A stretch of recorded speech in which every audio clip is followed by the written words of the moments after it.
building drowned out the sound. Even the younger ears of the Romanian, what was her name, seldom registered his arrival. He took the second key and turned it twice, then stepped into the apartment. At least it was clean. There had been a time, he thought it was about a year after her son died, when no one had come for more than a week, and the old woman had been left alone in the apartment.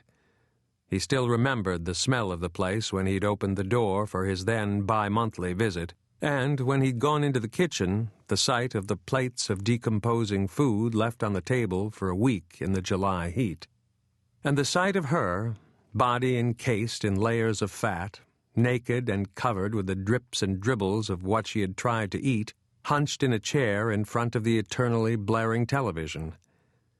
She'd ended up in the hospital that time, dehydrated and disoriented, but they'd wanted quit of her after only 3 days, and since she demanded to be in her own home, they'd gladly taken the option and had her carried there. The Ukrainian woman had come then, the one who'd disappeared after 3 weeks, taking a silver serving plate with her, and his visits had been increased to once a week. But the old woman had not changed.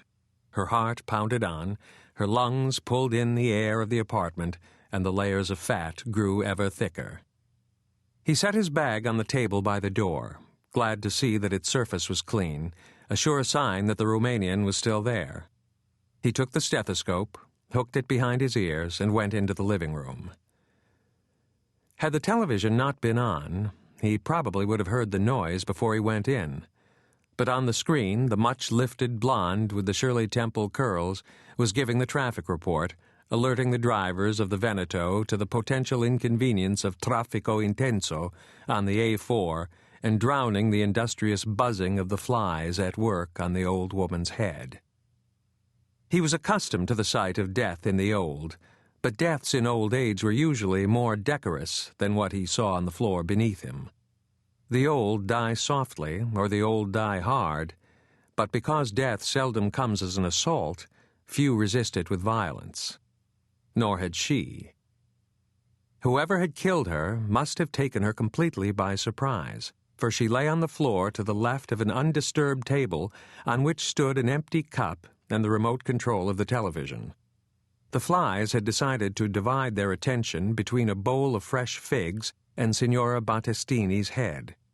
Her arms were flung out in front of her, and she lay with her left cheek on the floor. The damage was to the back of her head, which reminded him of a soccer ball his son's dog had once bitten, deflating it on one side. Unlike her head, the skin of the soccer ball had remained smooth and intact. Nothing had leaked from it.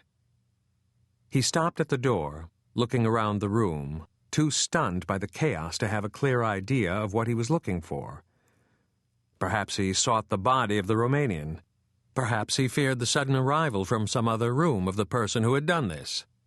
But the flies told him that whoever had done this had had more than enough time to flee.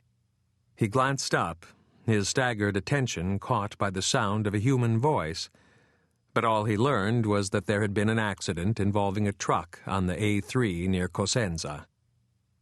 He walked across the room and switched off the television, and silence, neither hushed nor respectful, filled the room. He wondered if he should go into the other rooms and look for the Romanian, perhaps try to help her if they had not succeeded in killing her too.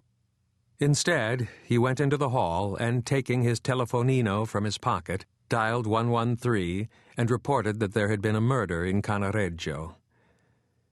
The police had little trouble finding the house, for the doctor had explained that the victim's home was at the beginning of the calle to the right of the Palazzo del Camello. The launch glided to a halt on the south side of the Canale della Madonna. 2 uniformed officers jumped onto the riva. Then one of them leaned back into the boat to help the 3 men from the technical squad unload their equipment. It was almost 1. Sweat dripped from their faces, and their jackets soon began to cling to their bodies.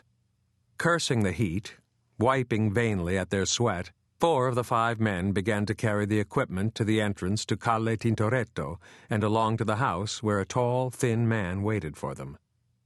"Dottor Carlotti?"